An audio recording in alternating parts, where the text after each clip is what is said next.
সাতগৰাকীকৈ নিৰীহ অসমীয়া যুৱকক ভুৱা গোচৰত আৰক্ষীয়ে আটক কৰাৰ প্ৰতিবাদত বীৰলাচিত থানা ওদালগুৰি জিলা সমিতিৰ প্ৰতীকী 3-ঘণ্টীয়া অৱস্থাত ধৰ্মঘট। আজি কলাইগাঁও আৰক্ষী থানাৰ সন্মুখত বীৰলাচিত থানা ওদালগুৰি জিলা সমিতিয়ে কলাইগাঁও আৰক্ষী থানাৰ সন্মুখত 3-ঘণ্টীয়া অৱস্থাত ধৰ্মঘট কাৰ্যসূচী ৰূপায়ণ কৰে। উল্লেখযোগ্য যে সাতগৰাকীকৈ অসমীয়া নিৰীহ যুৱকক ভুৱা গোচৰত আৰক্ষীয়ে আটক কৰা ঘটনাৰ প্ৰতিবাদত এই অৱস্থাত ধৰ্মঘট কাৰ্যসূচী ৰূপায়ণ কৰি বীৰলাচিত থানা ওদালগুৰি জিলা সমিতিৰ বিষয়ববীয়া আমাৰ চেনেলৰ সাংবাদিকক কি ক'লে জানো আহকচোন। কলাইগাঁৱৰ পৰা ভুৱন বনিয়া ৰিপৰ্ট AIN লাইভ। নমস্কাৰ। যোৱা 29 তাৰিখে যোৰহাট জিলাত যোনটো ঘটনা ঘটি গ'ল সেইটো আমি কোনো পধ্যে মানি নলওঁ। আৰু ঘটনাটো এনেকুৱা আছিলে যে উলংঘ হৈ মানে নাঙঠ হৈ কিনে প্ৰতিবাদ কাৰ্যসূচী ৰূপায়ণ কৰিছিলে কোনোবা জৈন ধৰ্মৰ কোনো মাৰোৱালী সম্প্ৰদায়ৰ লোক কেইজন মানে। আমি সেইটো অসমত কেতিয়াও আজিলৈকে দেখা নাছিলোঁ। অকস্মাত যোৰহাট জিলাত ৰাস্তাত নাঙঠ হৈ কিনে সিহঁতে ধৰ্ম প্ৰচাৰ কৰি আছে। এইটো অসমৰ ধৰ্ম প্ৰচাৰ কৰা নিয়ম নেকি? আমাৰ অসমৰ এখন ৰাজ্যত আমাৰ নিজৰ ধৰ্ম আছে, সেইখন শংকৰ আজানৰ দেশ। এই শংকৰ আজানৰ ৰাজ্যত আমি সদায় নিজৰ ধৰ্ম প্ৰচাৰিত আমি বস্ত্ৰ পৰিধান কৰি ধৰ্ম প্ৰচাৰ কৰোঁ। কিন্তু অসম চৰকাৰে সেই নাঙঠ থোৱা মানুহজনক পুলিচ প্ৰটেকশ্যন দি কেনে ৰাস্তাত সিহঁতৰ ধৰ্ম প্ৰচাৰ কৰিবলৈ অধিকাৰ মানে পাৰ্মিশ্যন দিছে। সেই পাৰ্মিশ্যনটো অসম চৰকাৰে কি হিচাপত দিলে নাজানো। অসমৰ ৰাইজে আজি এইটো বিচাৰ কৰক। আৰু আমি ক'ব বিচাৰিছোঁ যে উলংঘ হৈ ধৰ্ম প্ৰচাৰ কৰাত আমি কেতিয়াও নামানো।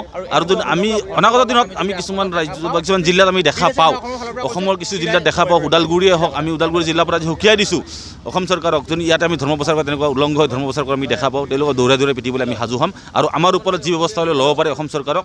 আৰু এটা কথা সকীয়াই দিছোঁ, আমাৰ 6জনকৈ ল'ৰাক অতি সোনকালে বিনাস্বাৰ্থে মুকলি আকাশৰ তললৈ আনিবলৈ অনুৰোধ জনাইছোঁ। ধন্যবাদ। জয় অসম। নমস্কাৰ। পোনপ্ৰথমে জয় অসম বুলি ক'ম। এতিয়া প্ৰশ্ন হয়, বাহিৰৰ যিবোৰ সংস্কৃতি আছে সেই সকলোবোৰ সংস্কৃতি আমাৰ অসমত সন্নিৱিষ্ট হৈ আছে। এতিয়া বাহিৰৰ সিহঁতৰ এনেকুৱা কিছুমান সংস্কৃতি আছে যিটো উলংঘ হৈ ৰাজপথত লেংটা হৈ ঘূৰি ফুৰিছে।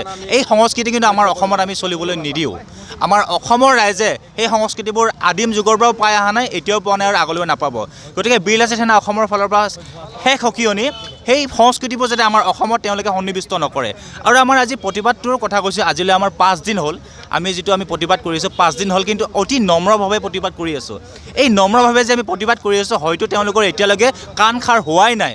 সিহঁতে ভাবিছে চৰকাৰৰ কোনো গা লৰাই নাই। কিন্তু ইয়াৰ পিছত যেতিয়া আমাৰ ধৈৰ্যৰ সীমা পাৰ হৈ যাব, ইয়াৰ পিছত কিন্তু আমি তীব্ৰ প্ৰতিবাদ কৰিম। প্ৰতিবাদ নহয়, হয়তো ৰাজপথ বা যিকোনো থানা চানা আমি ঘেৰাও কৰি দিম। বীৰলাচিত থানা অসমৰ ফালৰ পৰা শেষ সকিয়নি দিছোঁ। যদি তেওঁলোকৰ এতিয়াও গা নলৰে, তেতিয়াহ'লে ইয়াৰ পিছত কিন্তু আমি তীব্ৰ প্ৰতিবাদ কৰিবলৈ বাধ্য হ'ম। ধন্যবাদ। জয় অসম।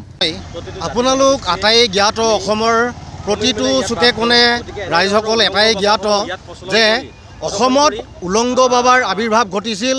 এই উলংগ বাবা কেইজন আহিছিলে বহিৰাগত, আৰু অসমত এটা বিশেষ ধৰ্মৰ সেই উলংগ বাবা কেইজনক লৈ যোৰহাটৰ মাজমজিয়াত তেওঁলোকে ধৰ্ম প্ৰচাৰৰ নামত এটা শোভাযাত্ৰা উলিয়াইছিলে।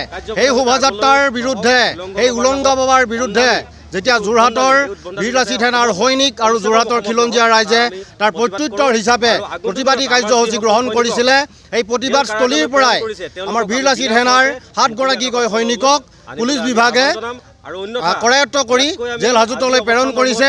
আৰু সেই 30 তাৰিখৰ পৰা আজিৰ তাৰিখলৈকে তেওঁলোকক এতিয়ালৈকে মুকলি কৰি দিয়া নাই। আমি আজি এই প্ৰতিবাদস্থলীৰ পৰাই এটা কথাই অসম চৰকাৰ আৰু পুলিচ বিভাগক আহ্বান জনাব বিচাৰিছোঁ, আপোনালোক যদি শান্তিপ্ৰিয়ভাৱে তেওঁলোকক মোকলাই দিয়ে, কোনো অভিযোগ নোহোৱাকৈ যাতে তেওঁলোকক মুকলি কৰি দিয়ে, তেনেহ'লে আমাৰ ক'ব লগা একো নাই। যদিহে আপোনালোকে সেই বহিৰাগত উলংগ বাবাৰ পক্ষত থাকি বহিৰাগত উলংগ বাবাৰ বিৰুদ্ধে মাত মতাৰ কাৰণে বীৰলাচিত থানাৰ সৈনিকসকলক কৰায়ত্ব কৰি থোৱাৰ যদি শান্তিপ্ৰিয়ভাৱে মুকলি কৰি নিদিয়ে, তেনেহ'লে কিন্তু আহিবলগীয়া দিনসমূহত আপোনালোক ভয়ংকৰ পৰিস্থিতিৰ ইয়াত অসমত যে উদ্ভাৱন হ'ব, সেই কথা আজিৰ এই প্ৰতিবাদস্থলীৰ পৰা আপোনালোকক। যিকোনো খবৰ আৰু বিজ্ঞাপনৰ বাবে যোগাযোগ কৰক 7896121996, লগতে 7002537271 আৰু 9854011916।